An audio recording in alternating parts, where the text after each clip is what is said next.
الحمد لله رب العالمين والصلاة والسلام على نبيه الأمين وعلى آله وصحبه والتابعين لهم بإحسان إلى يوم الدين وبعد. السلام عليكم ورحمة الله وبركاته. وعليكم السلام ورحمة الله وبركاته. هجين يرون قبدو هجيتي وريغان قاعداسي هجي ويتي وكرور فتني جنا سيس نمتي كرور سيتي كناف كوبيتو كومالتي وكاهو of babbareechuudhaan maletti ol isinitti baanee dhiifama afuwaan isiniin jenna silasi maa kana caalamaa baay'ee bareedani hojiinuma irraa kaarra wallahi akkas hojiinuma irraa kaanetuma sanatti jenne kanaaf jennaan obboleewwan keenya wanni ol nu kaase awwalu da'awati rusul jalqaba ergamaan itti waamaa turan maal wa huwa at-tawhid tawhidul ilah rabbiin tokkichoomsu rasuuli sallallahu alayhi wa sallam yeroo ergamu zamana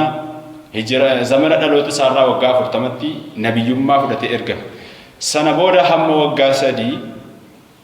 da'waa sirriyyaarra ture rasuulli gadi qabee ummatas waamaa ture waggaa 3 achi keessatti waggaa 3 kana keessatti naannoo nama 53 akka itti amanan waggaa 3 ture naannoo namni 53 asallame jechuudha imaanoof islaamummaa fudhate islaamummaa akkasitti argatan waggaa hedduu akkasitti islaamummaan turee ka'ee dhufee babal'atee hadda amantaa addunyaa ta'e jira amantaa addunyaa ta'e beekama waggaa 3 keessatti nama 53 yeroo argatanu sana booda rabbiin da'waa jahariyaatti rasuula ajaje wa anzir ashiirataka al-aqrabiin warra sitti dhidhiyoo fira kan kee warra dhidhiyoo sana sodaachisi dinniinii jechuutti ajaje sana booda ummanni da'waa jammaree alana namni islaamummaatti fawjan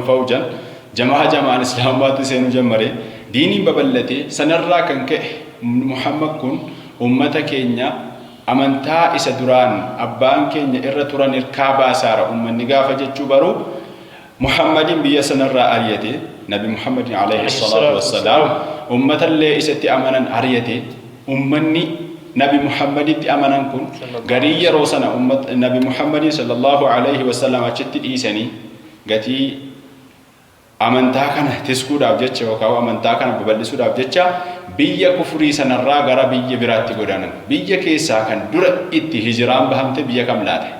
yoo biyya kam ta'e bareedduudha biyya dura hijiraan itti bahamte akka yeroo jalqabaatti biyya keenya Itoophiyaa biyya keenya kan biyya Itoophiyaa na'am akkas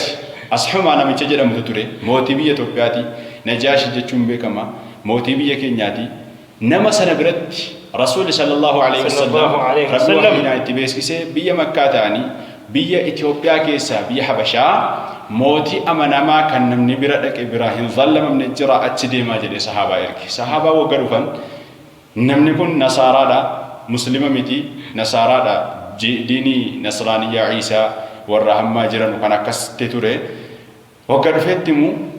ummanni balaaleffachuu barbaade nabi Muhammad nama jedhamutu biyya Makkaarraa alayhi wasallam Itoophiyaa keessa mootii namni isa bira dhaqeen zallamamne jira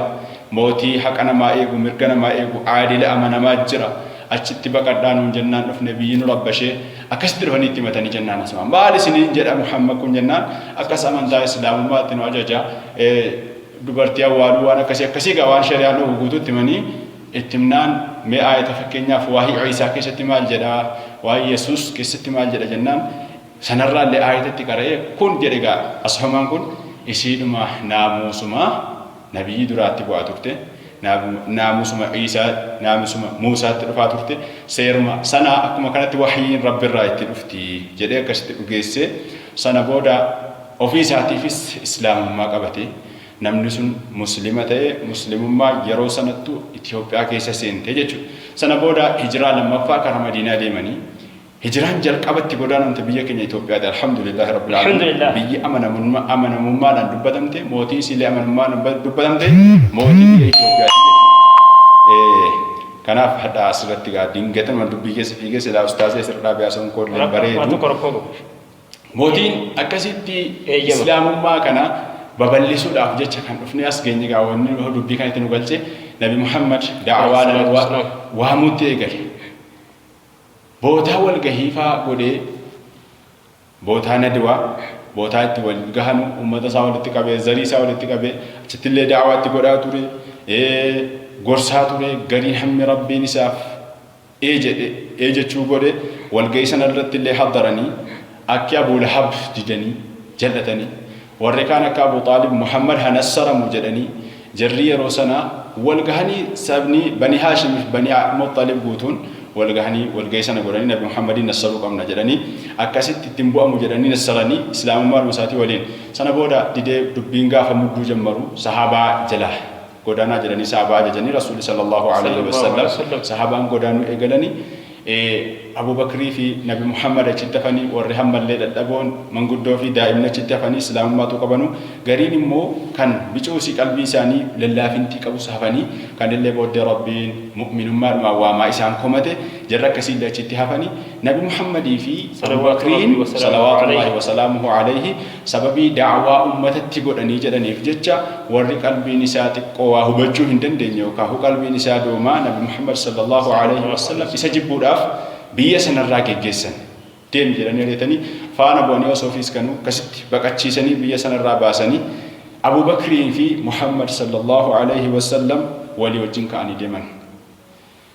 deemaa osoo jedhanuu karaa kana keessatti karaan isa jarri deemanii beekan miti karaan kun baay'ee rakkisaadha dhaqanii holqa keessa galanii ummanni Qurayshii duuka naannaa holqa gaara Hiraa jedhamee kan beekamu holqa sana keessatti baqataa turan achi keessaa ummanni otoo irra naanna'u osoo gad jedhee ilaalee nu argaa yaa ergamaa rabbii maal goonaa tuu gad jedhee ilaale tokkoon jira koomee jiraa jedhe nu argaa jedhe Abu Bakr jennaa asumaan maa dhannuka bithnayni Allahu thalithuhuma maal yaadni kan kee yaa Abu Bakr nama lamatti maal yaadda sadeessaa jiraa kan ta'e rabbiin maalitti yaadda jedhee Abu Bakr isa barsiise rabbi akkuma kanatti irraa gaarrade waa hedduu gahaa waan achirratti hirmaatteef jirti rabbi isaanii qaddaree irraa dhuskee jirti akkasitti sattaramanii biyya Madiinatti godaananii Madiinatti illee Muhammad dur achitti akka waan saahiree jedhamee sobaadha jedhamee falfalaadha jedhamee maraatuudha jedhamee kaahineedha jedhamee shaa'ireedha jedhamee waa meeqatti moggaafame nagaa miti kun jedhanii qorichallee itti barbaadaa turan gaafa dhaqu sayyidii biyya Madiinaa ta'e Madiinaa keessatti ummanni bahee simate kaan muka yaabee kaan lafa dhaabbatee fuulleedhaan Nabi Muhammad dhufaar jennaan akkasitti simatamanii biyya sana galanii sana booda da'awaa rabbiin mijeessee fi jennaan ummanni hundinuu isaan qeebalee mangistii addunyaa ta'anii ummanni isaan jaallata gororri isaan tufan bishaan watuu isaanii wanni isaan raawwatan musta'amalli qaama isaaniirraa guutuun lafatti kan hin banne ta'ee Nabi Muhammad qeebaltii fudhate jechuudha alayhi wasallam diiniin islaamummaa achirraa kan eegale hamma hadhaatti